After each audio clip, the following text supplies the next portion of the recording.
then we got to do environments like this. So this one was called Eclipse, and the concept was that it was really rocky, and you had to constantly dodge lightning in the game. So it was to show off the grip of their shoes, if that makes sense. Yeah, so we basically did this whole game. It was basically designing this entire world based. It was like a mix of like Nike sports, high-end technology, and also high-end performance wear, I mean, and also fantasy a little bit because it was these like hyper-realistic environments. So that was really fun. This is for a commercial for ASUS, which is I believe it's kind of like a laptop that's focused especially on the gaming market. So this was the holographic kind of antagonist in the commercial that the power of your laptop ends up destroying. And the concept was we wanted to do something that was mechanical, skeletal, and kind of predatory all at the same time. So that's why it's a big looming figure, kind of looks like an ape. It's got some skeletal elements to it, but it's also transparency for holograms. These are some sketches that we did to come up with this concept. We don't have to go through everything because I know you guys have questions, hopefully. This was really cool. This was for that show Vikings on History Channel. Oh, cool. And they did a web series on Crackle, which was really awesome. It was called Vikings, Myths, and Men. So the idea was to kind of do, the myths of Vikings. Like this is Odin, at the World Well. This is Yggdrasil, the tree. Mm-hmm. This is the dragon nipping at the roots. Here are the fates, because it's like they have the golden ribbon, the golden thread of life. This is our interpretation of Loki. So it was, the idea was to make it kind of cut paper style. It was really raw, but also give it a cinematic feel because the idea was to make it look like, the Vikings were imagining it. So they definitely wanted a little bit of an edge and a little bit of rawness to it. So it looked kind of primitive, because, back then they wanted it to represent the thoughts of the Vikings. Mm-hmm. Yeah, so these were really fun to do. And we did a lot of work with Crystal Dynamics. Like I mentioned before, a specialty of ours. I would say our main specialty is story development and creating story imagery. So we did the cinematic art for Lara Croft and the Tomb of Osiris, and also Lara Croft and the Guardian of Light. So we just created all the shots and in-game assets for all the cinematics, which was really fun because it was kind of like a comic book style, like mixed with paintings and 3D elements. So it was really fun to work on. Cool.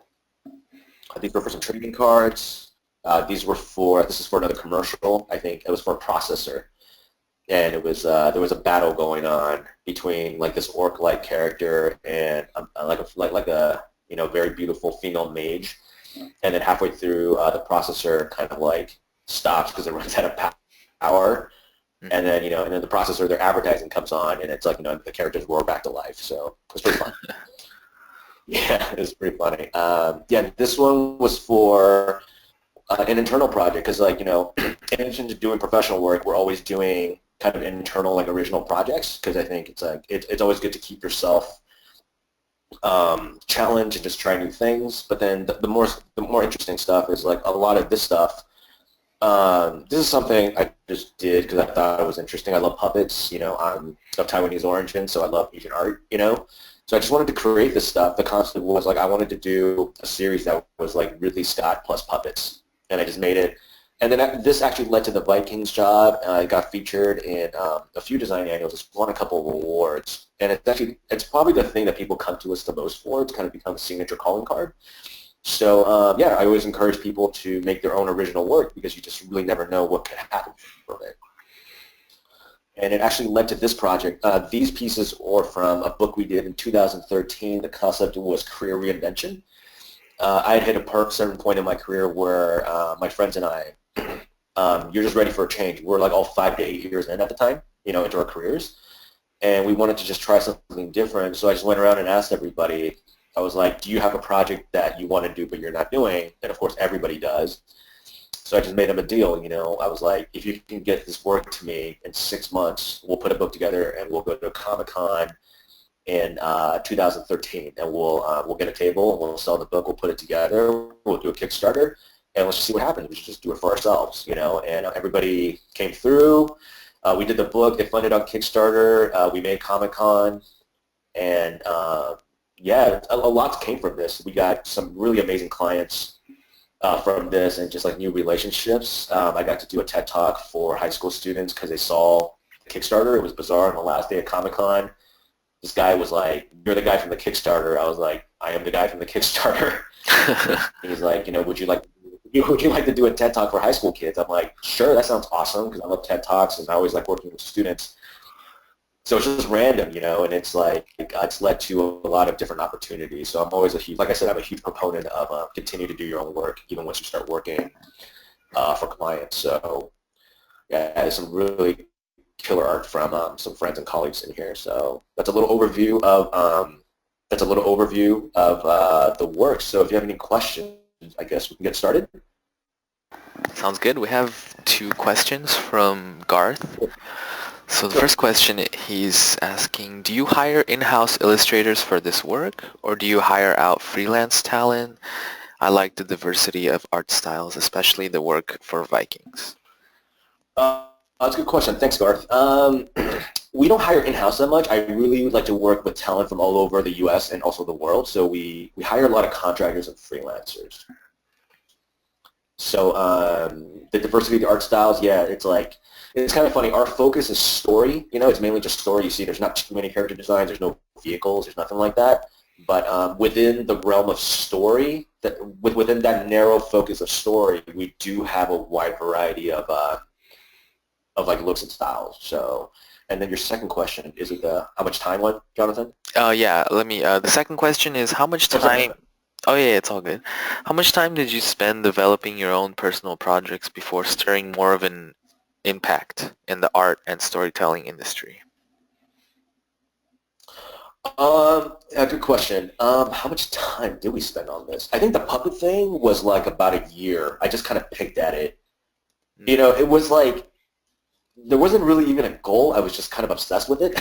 So it was, I'd be working on stuff and I'd always think about it. And then what you're seeing here is pretty cohesive, but there's literally reams of stuff that's like unshowable. Just like, it was a very difficult project to pin down, but I was kind of obsessed with it, so I had to finish it. I think it took me about a year and change to finish. And then the book took about maybe 9 months, roughly 9 months to get from, it was a funny story actually, because I lived in Minnesota for 4 years because my wife was going to veterinary medicine school out there, and I'm from LA. So when we moved back to LA, I was like, I need to kind of re-inject myself back into the LA scene, so I offered to work for free at my friend's Comic-Con booths. So, of course, if you're going to work for free, they're like, yeah, come work my booth. So I basically worked the booths of 2 friends of mine, Mike Yamada, who's a really good buddy. I worked his booth. And then I also worked my buddy Ben Su's booth, who owns a gallery in Euclid. So I was just, I hadn't been to Comic-Con in like 5 years. So I was like, oh, this would be really fun. And I was so excited by the experience and just meeting artists and just helping friends sell their stuff, that when I was, after Comic-Con 2012, I promised myself we were going to have a booth next year. Mm-hmm. But the funny thing was I got so excited, I drove way too far on the 5 South, and I wound up in Mexico for like 6 hours. So I was like trying to get back on the 5 freeway, trying to get back was like a nightmare. Just immigration was crazy. So the whole time I was sitting there in traffic, I basically started formulating ideas for the book. So Comic-Con was roughly July. We pinned down a concept by September of 2012, and we had to deliver the book in March of 2013 to get it by June of 2013, so we could run the Kickstarter and be ready for July 2013 for Comic-Con. So it was roughly, I would say, I guess it was 6 months. It wasn't 9, it was 6. It was roughly, for the book, we did it from September to March. And I basically just drove all my friends insane, telling them they had to, do all this work on top of everything else we were doing so we can get this book done. But in the end, I think it was worth it. I mean, at the time, they wanted to kill me, but now everybody's happy, so. Yeah. That's cool, man. That's cool. That's great. Well, how did you start your business? How did you get it going in the beginning? I started my business. I've actually never told this story like live, but I think it's probably good to tell. Was I had a really good full-time job, but I was doing storyboards and animatics for the video game company, and they were working on some pretty cool stuff. But I was a very new artist at the time, so I was pretty low on the totem pole, and I had a feeling I really wasn't working to my potential, and I wasn't really doing what I wanted to do at work. And then the kind of like crisis moment, or the kind of like the moment where it all became very clear, was we used to have these status meetings where people would go around the room and say what they were doing. And apparently what I was doing was so inconsequential at the time, I was skipped. And it Oh, was like the worst. It was the worst. And I was like, and then after that day, I was like, I'm obviously not working to my potential here. So I put in my notice and I left. And I'd been freelancing, and I'd saved up maybe like roughly 6 months worth of, and I recommend this if you're going to freelance, roughly 6 months worth of living expenses. And I was just like, I didn't really have a choice, so I quit.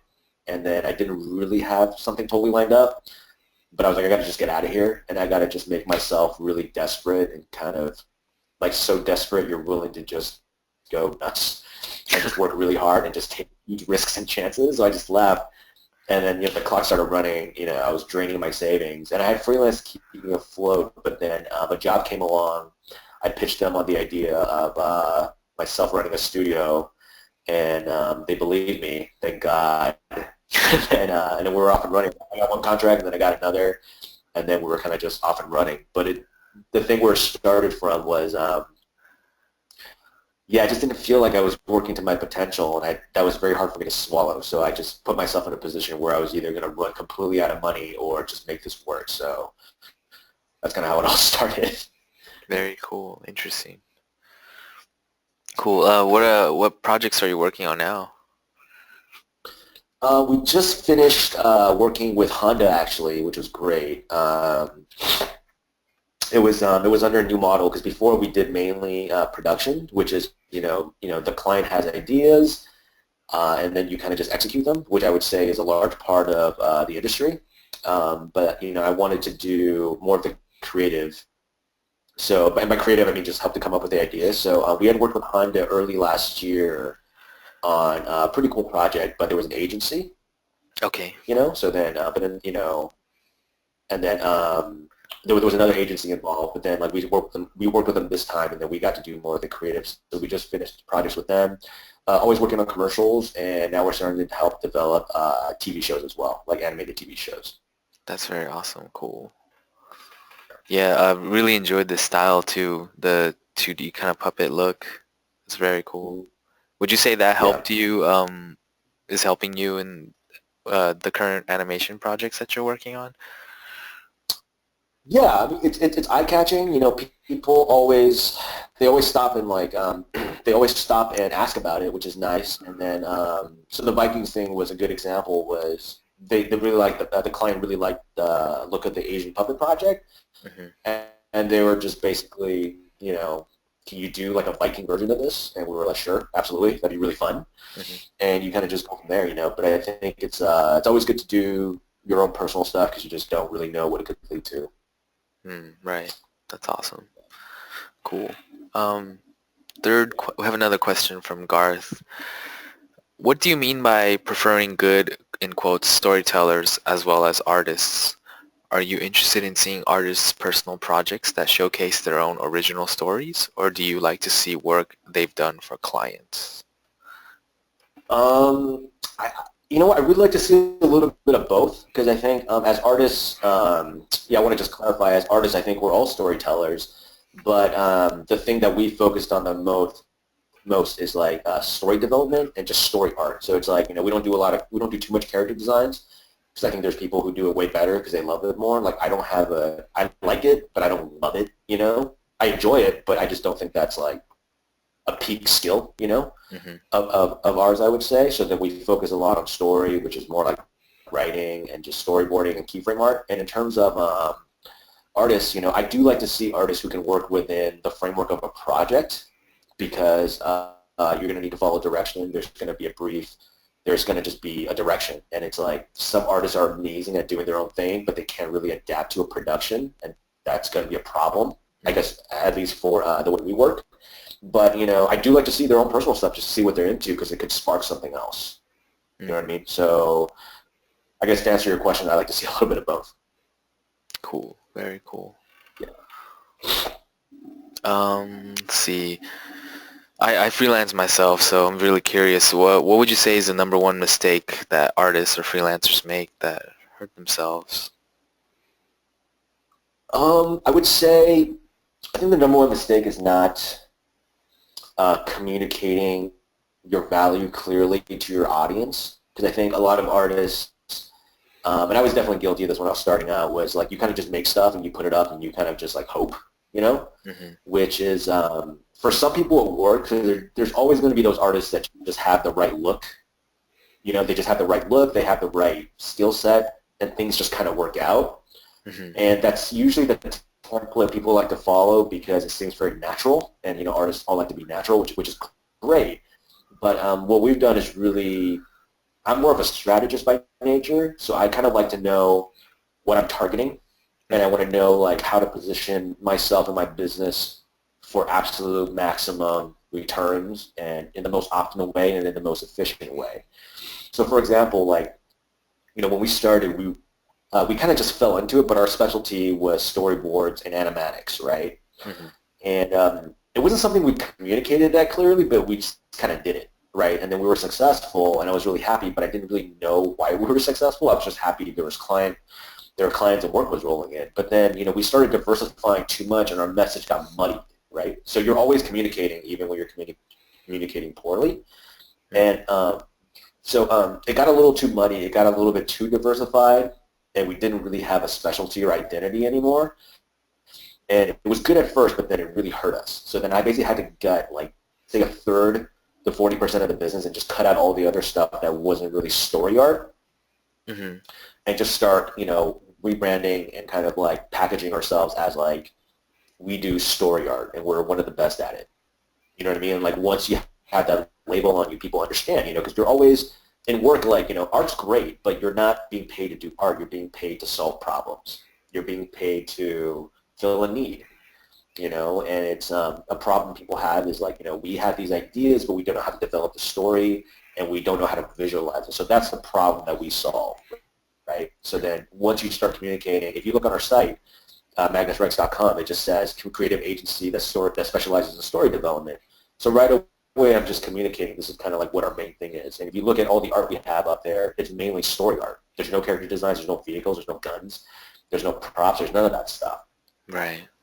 You know, so it's like it's a very limited sampling, but it's incredibly focused. And when I go to give presentations, you know, it's kind of like, you know, they're either going to like it or they're not, and I like that. I like being narrow and just focusing on stuff, and then the people who want it are really going to want it, and the people who don't want it, they weren't going to want it anyway, so it doesn't really matter. You know what I mean? So it's I really do. I mean, I get in arguments with on this over people all the time, but I'm a really big proponent of like picking a lane and then just dominating that lane rather than trying to do a little bit of everything because it just chances are your energies are going to be so dispersed you're not going to be great at anything. You're going to just be average to mediocre at everything, which is going to really diminish your impact. Hmm. Definitely. Great. We have a couple more questions coming up.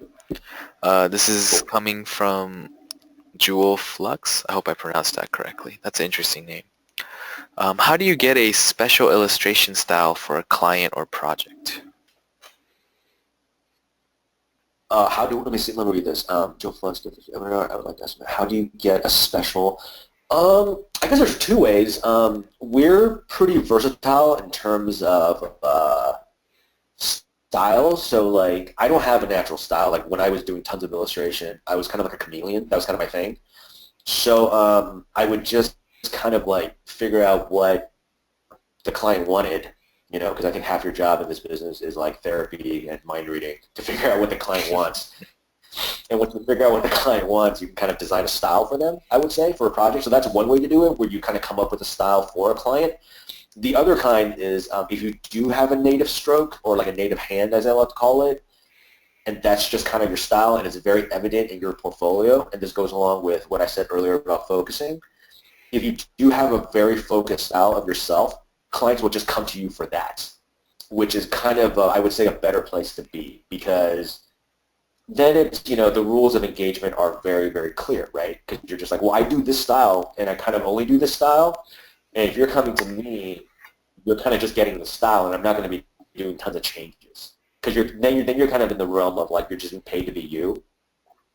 And I saw this a lot with, there's this great gallery in Alhambra called Gallery Nucleus, and full disclosure, I'm super biased because like a really good buddy of mine owns it, but our studio was based there for 3 years, and you get tons of these illustrators coming in, and like they're signature illustrators. So when you look at, they have styles that when you look at, you're like, oh, it's that guy, or oh, it's that girl. You know, they're famous illustrators with iconic looks, and just being able to chat with them, I realized like they really, and all of them have really narrow. They were occupying a very narrow niche. You know what I mean? Mm-hmm. So they had a very specific look, and they stuck to it. They just stuck to their guns. And so then basically you're communicating very clearly to whoever you're talking to, and to whoever is coming to you. You're just kind of like, this is just what I do. You know what I mean? So if they want something else, it's kind of like go somewhere else. This is just kind of what I do. I equate it to like, I don't like the food at Cheesecake Factory because I think it kind of tastes not that good, right? Because they make everything.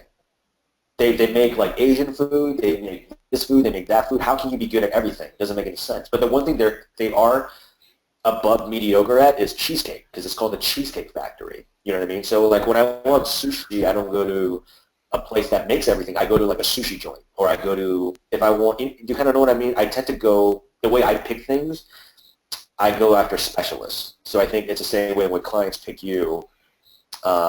You can do one of two things. You can say, I can do any style you want, and that's definitely a way to go about it. Or you can just establish a style for yourself and just, and then people will just come to you for that.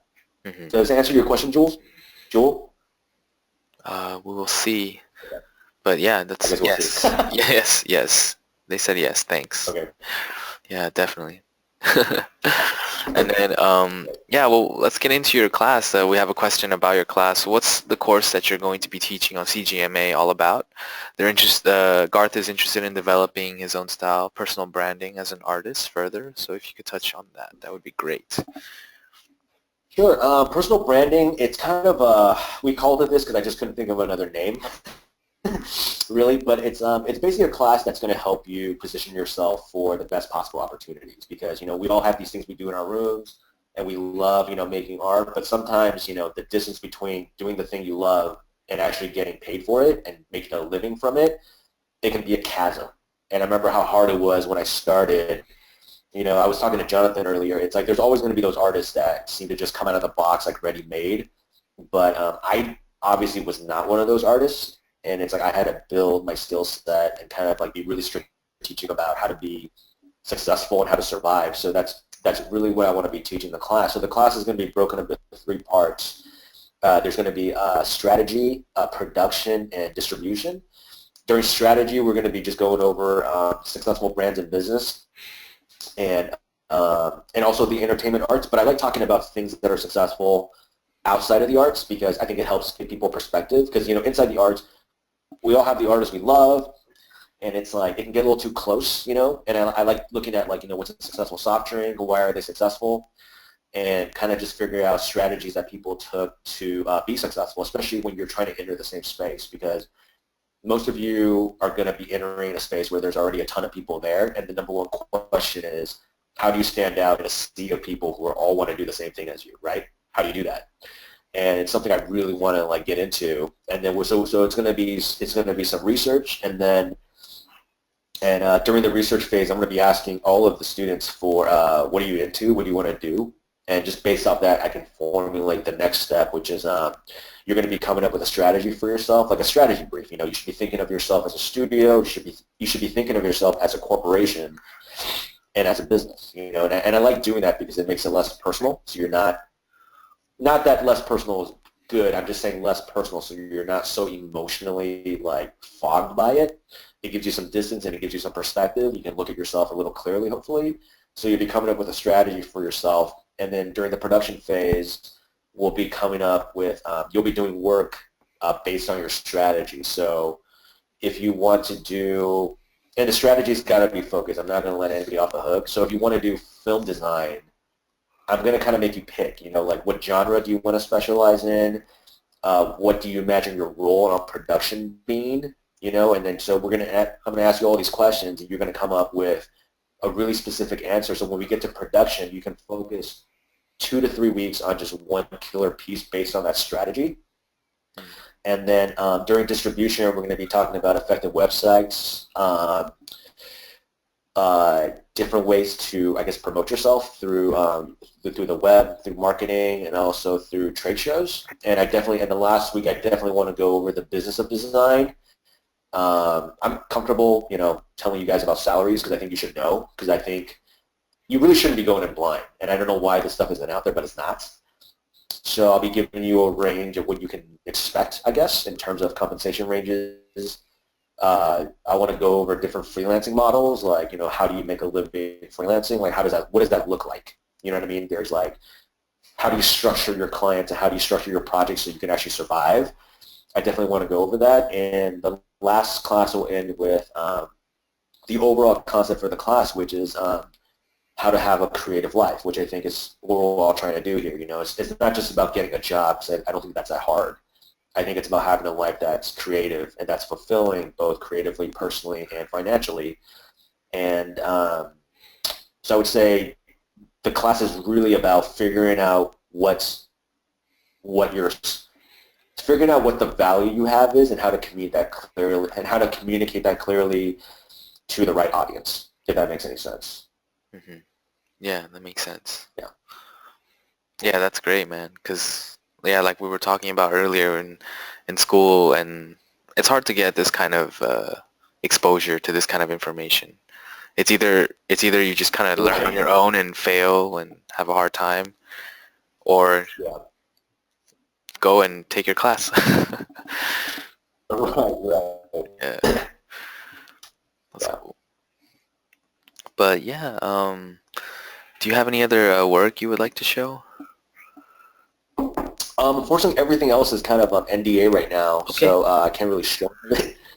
And we're starting to do more writing, so I don't know if I want to show people Word documents and Google Docs. Yeah. But I think I think most of the stuff on the site is the work that we can show. Everything else is unfortunately still under NDA.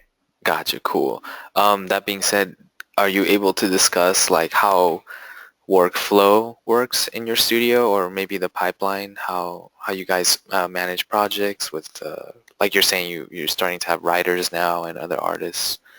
Maybe that might be insightful. Yeah, sure. It usually starts out with, you contact a client, either you contact them or they contact you, and then they have a need. They have a need or a problem of some kind. And I ask a ton of questions. I just ask like a bazillion questions about, what it is they need. And I'm trying to draw out, maybe not the answer, they want to give sometimes, but I'm just trying to figure out like where they're at a little bit, and just trying to figure out like what their needs actually are. Because sometimes they'll tell you one thing, but they really want another. Mm-hmm. So, it's a pretty lengthy like question asking process to get a sense of what their needs are. And then we negotiate a budget, and then I put together a team to basically execute the project. And first phase, I would say, you start out, you guys have all seen those concept art videos, I think, where it starts out like you do sketches.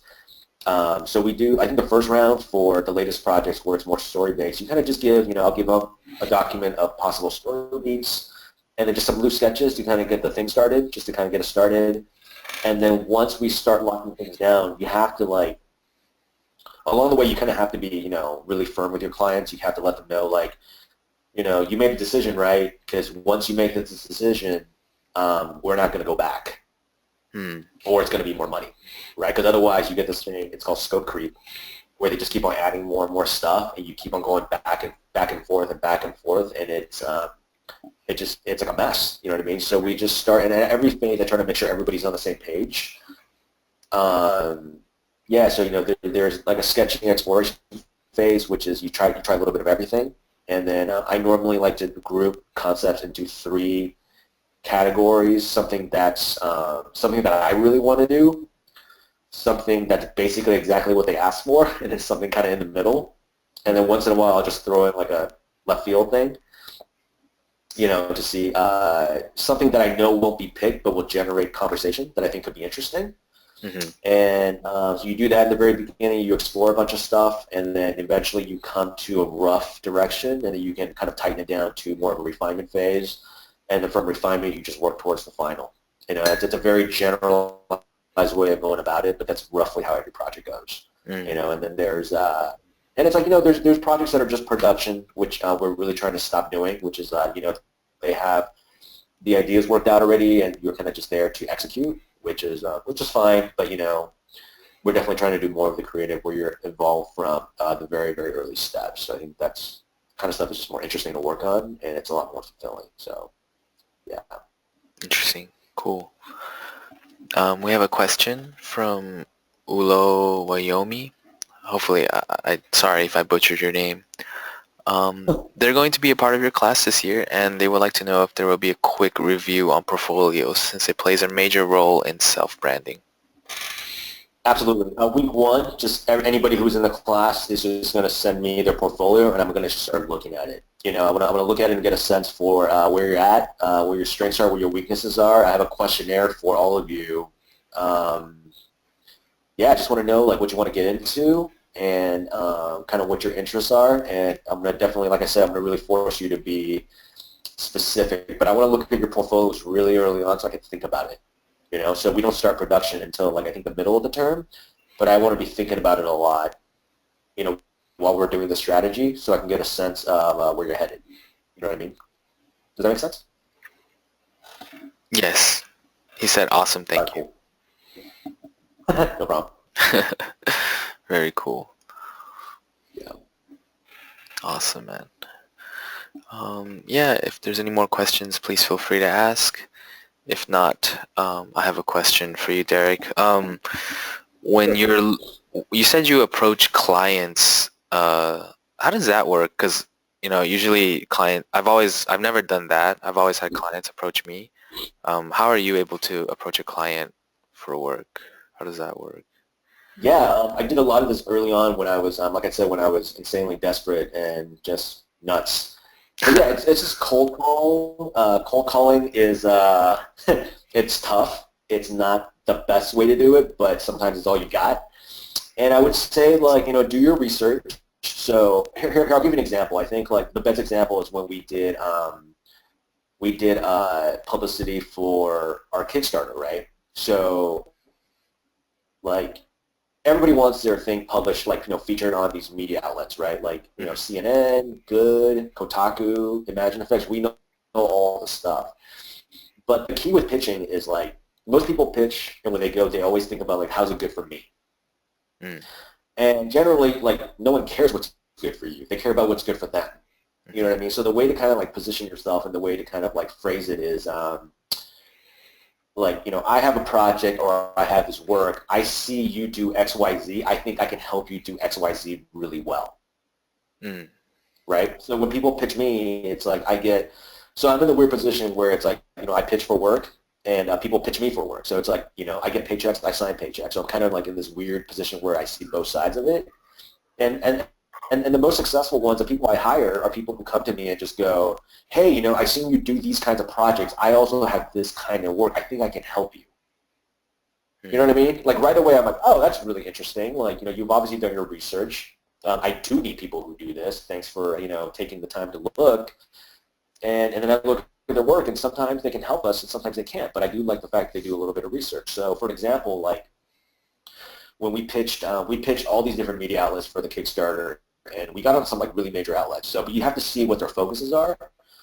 So, I targeted our book for these main categories. I was we're going to hit up Asian American sites because 7 out of the 8 artists were Asian, right? We're going to hit up entertainment art sites like Kotaku, Imagine Effects because that's what we do. We're going to hit up human interests because a big focus of the book was kind of restarting your career, and that's something people want to do a lot. But then also, a main driver of the book was my friend Francis, who unfortunately had ALS, and he was learning how to draw with his eyeballs. So that was an insane, really inspiring, really cool human interest story. So based on the outlet, I would push one of those elements. So for example, for Imagine Effects and Kotaku, who are these awesome entertainment sites, the pitch was simple. It's these artists have worked on some of the biggest brands, and the biggest works and the biggest films and games of the last 10 years. Here is their personal work. That's a very good hook. Mm-hmm. And then for other places, it was, we pushed the human interest thing more and then you just kind of just go from there. So it's like when you're approaching a client, I would do some research into what their needs are and see if you fill that need or not and lead with it. Don't just go, hey, I'm so-and-so, I'm looking for a job. No one's going to care. Right. They want to hear about how you're going to fulfill a need for them, how you're going to make their life easier. Got you. Yeah. There you go. That's great. Yeah, that's a great approach. Thanks. Cool. But yeah, I mean, we have about 15 minutes left, so if anybody wants to ask any questions, please feel free. And so yeah, man, what else do you have any other insight on, the journey that you've been on so far? If you could, I don't know, if you could go back to your past, like talk to yourself in the past, what would you say to yourself where you are now? I would say, what would I say? Oh my God, I would say so much. I would say, I don't know what I would say because it's like, I always say, oh, I wish I wouldn't have done that. But then in the end you go, like, oh, that was really great. And like, that big mistake led to all these other good things. But I would say, right, that's true. my number one piece of advice, and it's like, this is a big thing that rages on, and I definitely get, like I said, into like heated discussions with people about this. It's like, do I do a little bit of everything or, do I like really focus? And I think like, it's always, I just finished teaching at UCLA and I was dealing with artists in the early to mid-20s. Mm-hmm. And I was like, you know what, if you don't, and this is funny, they were split into two camps. There were those in class that just had a thing and I could see it, I could smell it. And it was like, you could see it in their work and I was like, all right, you have a thing you do and you should just keep on doing that thing because this is great.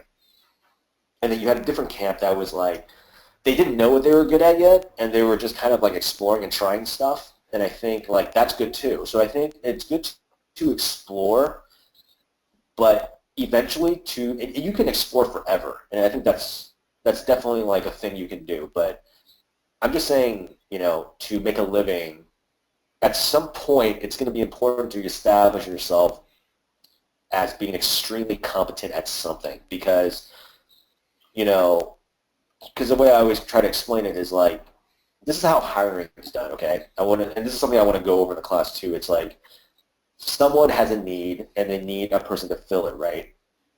And I got this from a book called Positioning. It's a great book. It's just called Positioning. Just check it out on Amazon. And it basically it says like for every category in your head, you basically only have space for like 3 to 4 things, right? So it's like if I want an energy drink, I'm probably going to get a Red Bull. And if I want to go to, if I want ramen, there's like 2 places in town I'm probably going to go to. And it's like that when people hire, it's like, for whatever you're interested in, if I say animation, character designer, you probably have 2 or 3 names that pop up, and then there's no other names after. You can't keep that many things in your head. Mm-hmm. So the reason why I always tell people to specialize is like you want to make sure you're at the top of that ladder. You want to make sure you're top of mind and at the top of your category. So I think like I'm all for exploring. Like I've tried a bunch of different things in my career, but I've gone through like many different phases, right? So I'm like 15 years into my career now, and I would say I've probably had 3 pretty distinct phases. So I've evolved over time, but at every point I felt like I was a specialist and I was known for something. And that's why I kept on getting tons of work in that arena, you know what I mean? Mm-hmm. So it's like when you're a specialist and you're known to be great at something, you attract a bunch of work to you because you're just top of mind in that category. And then, I get bored easily. So every 3 to 4 years, I kind of change stuff. I change it up. And you're starting something new, but then I try to be top of mind in that category. So I started out my career in motion graphics. And when I started out, like, my specialty was editing and animation. So that was kind of my thing. I really enjoyed doing it. I was really good at it. And that's how I made a living. And then when I got out from Art Center, my main thing was storyboarding. I was very quick with storyboarding, and I love designing action sequences. I even like doing dialogue, just like whatever. I just love telling stories because I grew up loving movies, comic books, and I was able to combine. And I developed a high amount of expertise at storyboarding.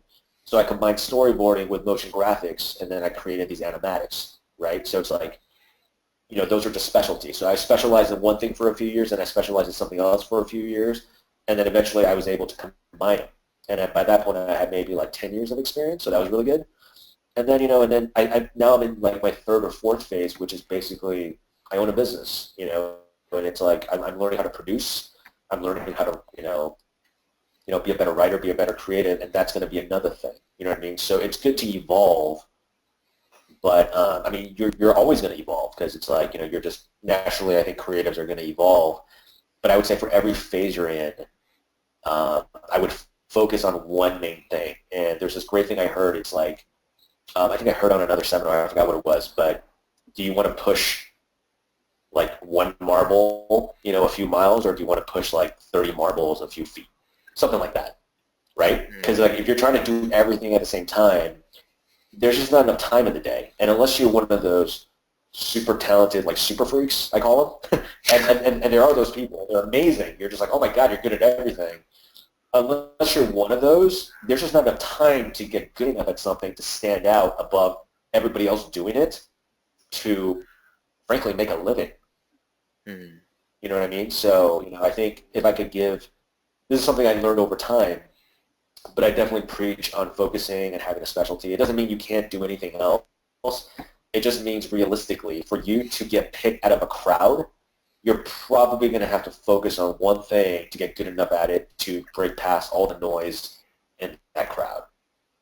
So I guess that's what I would leave people with. And I tell myself that every day, and it's like I've definitely, gone through phases where we were too dispersed and just too all over the place to really make an impact.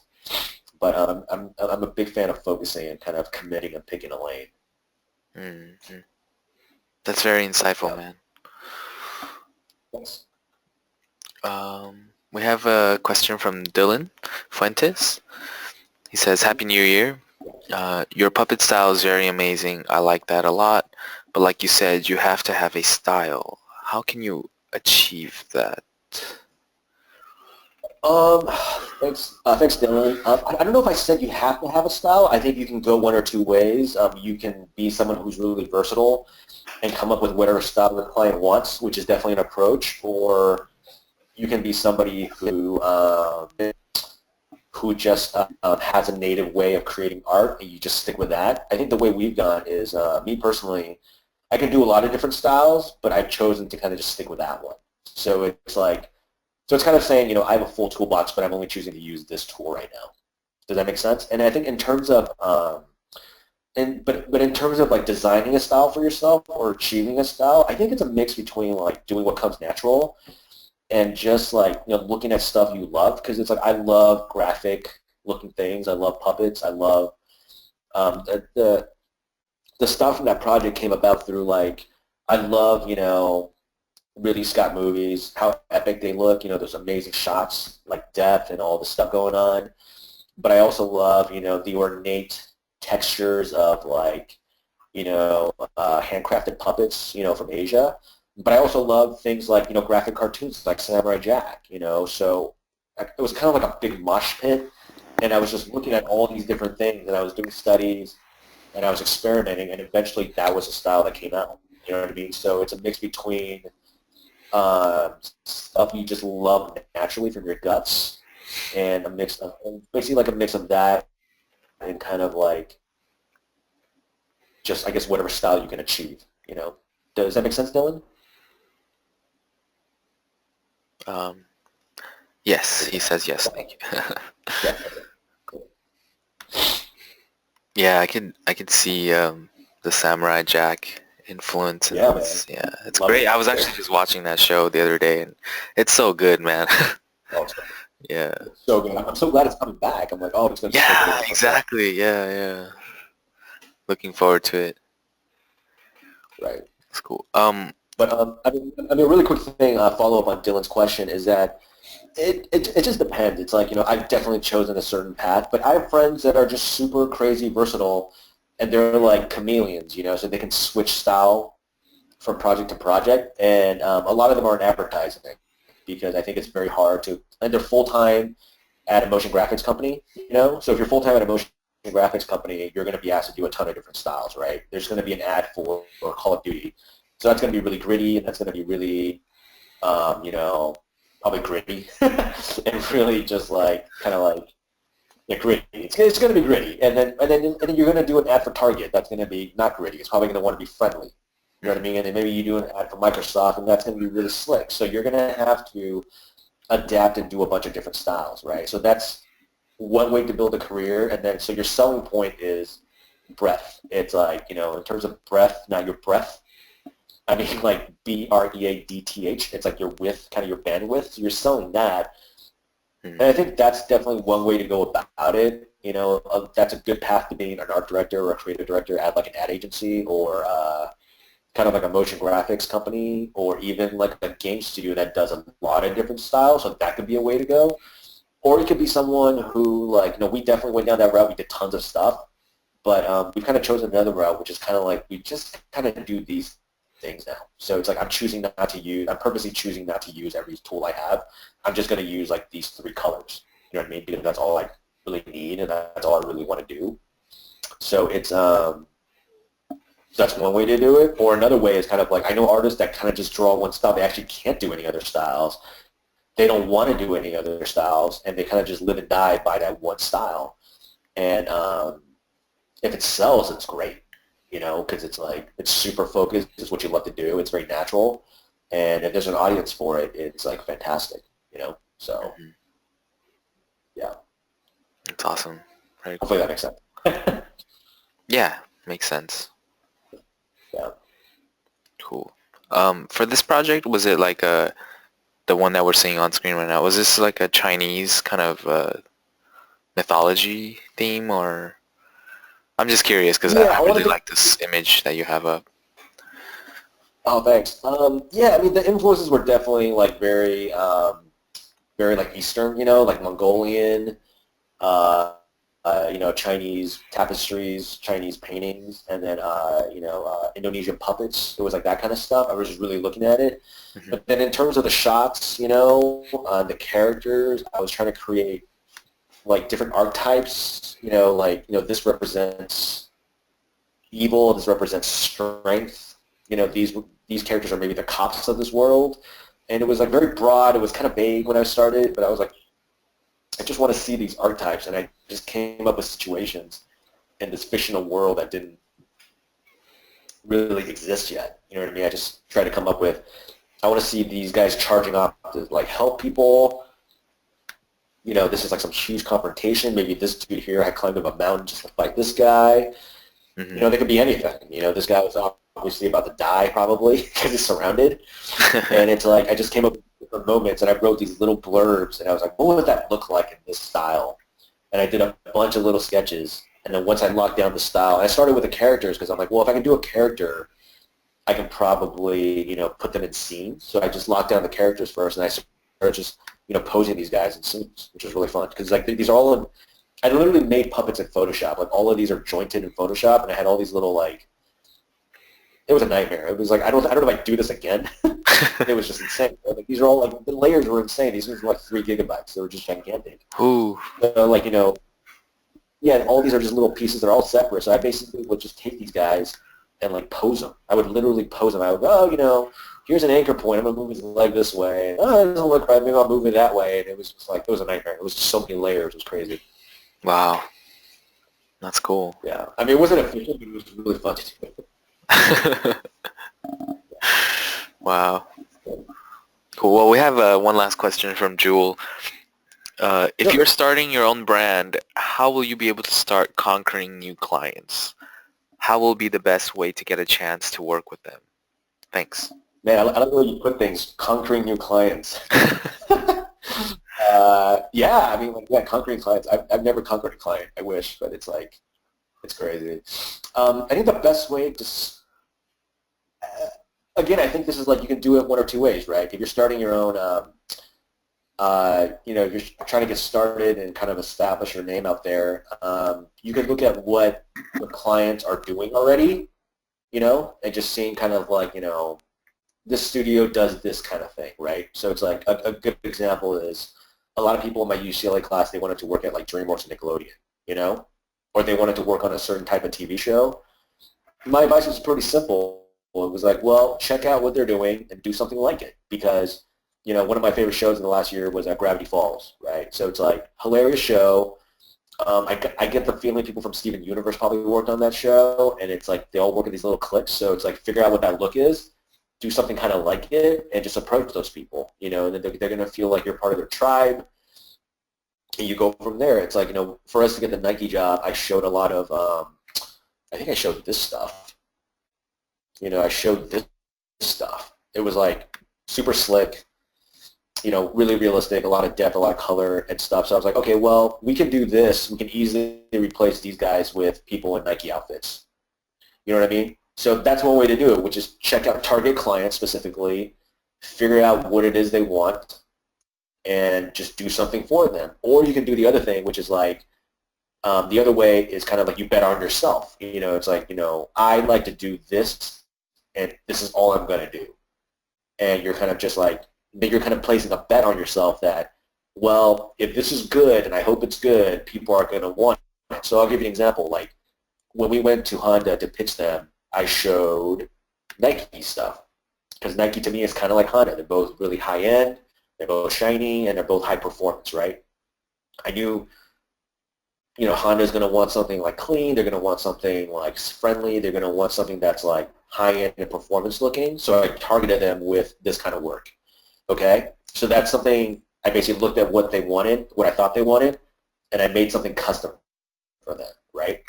But then the other way to do it was like, this stuff I just made. This stuff, I was like, forget it. This is what I want to do, and I'm just going to do it. I don't really care about application. I just want to make it. Okay? But the weird thing was like this stuff actually led to History Channel, which is this stuff. See? If you can see, they look very similar. They're both kind of paper cutouts. They're very graphic. So it's like, it just really depends on the kind of artist you want to be. And in the class, I'm really going to try to make you guys pick a lane. You kind of know what I mean? I'm going to make you guys like pick a lane, focus, have a strategy, and make you stick to it, because people always veer off their strategy for some reason. So I want to make sure I can help the students come up with something that's going to be right for them, and then just execute it ruthlessly, if that makes sense.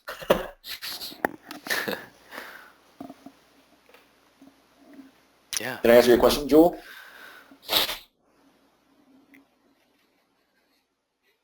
All right. Hopefully I did. Yes. Thanks for your reply. That's great. That's so fun.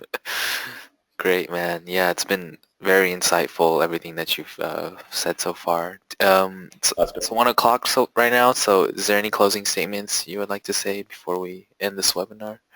Any last questions? I guess so. Yeah, is there any last questions from the people from the attendees? I can probably answer one more question if you want. I guess while you're thinking of it, I would just like to close on, I guess in terms of the class, I really like working with artists, and I think one of my favorite things is helping to take people to the next level, because I knew when I was starting out, I definitely wasn't someone who came out with a full toolbox. I didn't have a complete skill set, so I had to build it a lot over time. And it's a lot of I work with a lot of younger artists through my studio, and I love just like figuring out that one nugget that makes them, that could possibly separate them, and kind of like helping to guide them, just kind of focus everything around their strengths, and to get them what they want. You know what I mean? So it's yeah. So I started out with a bunch of younger artists. Some of them have moved on to do other stuff, which is great, and I'm kind of on. I don't know. I kind of work with artists for like 4 to 5 years at a time. So it's like there's generations of people I've worked with. And I just really like seeing people grow, and like working with them to try to take them to that next level. And that's mainly this class is about. It's like trying to figure out what it is you want. It's going to be an intersection of 3 things. And this is from a book called Good to Great, which is like one of the best business and kind of like efficiency and just basic books out there that I've ever read. And your success is going to be determined on probably 3 things, which is it's going to be dependent on like what you love, what your passion is. It's going to be dependent on how are you going to make a living, so the money. And the last one is interesting, is like not what you can do, but what you can possibly be the best in the world at. So what is your like core competency? What is your specialty?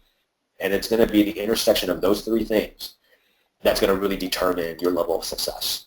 And it's from Good to Great by Jim Collins, which is a fantastic book.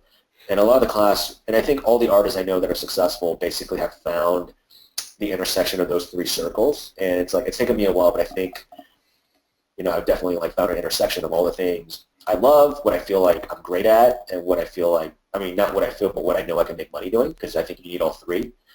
And this class will be a beginning to helping the student figure out like what their thing is. You know what I mean? Because, it's the one thing I wrote an article for CG Society recently, and the way I started was like, there are more artists than ever, because of like online schools like CGMA, DVDs from Gnomon, and all these different concept art academies popping up. There's just a ton of artists these days. And the big question is like, how do you get picked? How do you stand out? Like, what's your hook? It's like, there's a zillion TV shows now too, and you guys all probably watch certain shows. Like, what about those shows excited you? It's always like, it's like, what's the log line, right? It's like, describe this to me in a sentence. I'm gonna see if I'm excited or not. And I want to help the artists come up with their log line and come up with their hook. And it's some of it's gonna flow. A lot of it's gonna flow naturally from you, hopefully. But along the way, I think strategy is also really important to maximize it. So you're not just creating work, throwing it up on the web and like hoping, which I don't think is a good strategy. So, yeah. Awesome. Garth had a question. Yeah, he's asking what. Do we have time for this? Yeah. You can answer. What other books inspired you in your artistic journey? I would say, Good to Great is one of them. Positioning, I mentioned before, is another one. I forgot the name of the authors. I always do, and I hate it. Good to Great is by Jim Collins. Positioning, just look it up. It's a white book with like red blocky letters. But I would say the book that's inspired me the most is this book called The War of Art. And it's kind of a play on words on Sun Tzu's book, The Art of War. So it's called The War of Art, and it's by an author called Steven Pressfield. And full disclosure, he's a client, and he's like one of the best dudes. He's a great guy. He answers all my stupid questions, so I really enjoy my time with him. He's a really cool guy. So it's like full disclosure, I'm totally biased. But The War of Art is basically, and here's the hook, is that we all have these things we want to do, right? Why do we self-sabotage? Why don't we do it? Why do we hold ourselves back? And I was definitely there too, and it's like I'm sure some of you have gone through that too. And this book is able to answer it in a very, very clear way. And I would say his website, StevenPressfield.com. Just look him up. He wrote the book The Legend of Bagger Vance. It got made into that movie by Robert Redford with Will Smith and Matt Damon. It's that golf movie, the kind of like magic golf movie. The novel's fantastic, and he's a great writer. And I would say his website, StevenPressfield.com. Just check out his company and kind of the books they do. They're all about helping creatives and helping the writers, and helping just people be creative and helping people find like what's the reason you were put on this earth for, and why aren't you doing your job? Why aren't you doing the thing you were put here to do? Like, why do we always stop ourselves? Like, why do we always stop ourselves from doing the thing that would make us happy? I don't know why, but we tend to do it as people, I think. And it's he's able to he's got great articles and great blog posts. It's probably one of the best blogs on the net. His book is great. A War of Art. What else is there? Let me think. Oh, I would say one last book. It's called The Slight Edge, and it's about the concept of it's kind of like it's basically about compound interest. It's about how the little things we do or don't do add up to huge gains or losses over time. So I think that's a really good one too. It's really a book about building good habits. Mm-hmm. Yeah. And I would say off the top. Go ahead. Yeah. I would say off the top of my head, that's all I have right now. But I do tons of book recommendations. It's like I think my UCLA class was kind of like a primer for this one. I got approached by CGMA in the middle of teaching that one, and I was like, oh, some of this stuff in this class could be good for that class. But I do tons of book recommendations and stuff because I think it's always good to keep reading and keep learning. Mm-hmm. Yeah, just wanted to chime in. I read the War of Art, and you talk about taking artists to that, finding that next thing to take them to the next level. And man, that was a great book. It's so real. Well, I'll tell him. We basically do all his book covers. Like he started a company. Him and his partner Sean Coyne, which is another amazing guy. Oh yeah, check it out if you're into stories. TheStoryGrid.com. It's the most amazing story diagnostic tool I've ever seen. He's a fantastic writer.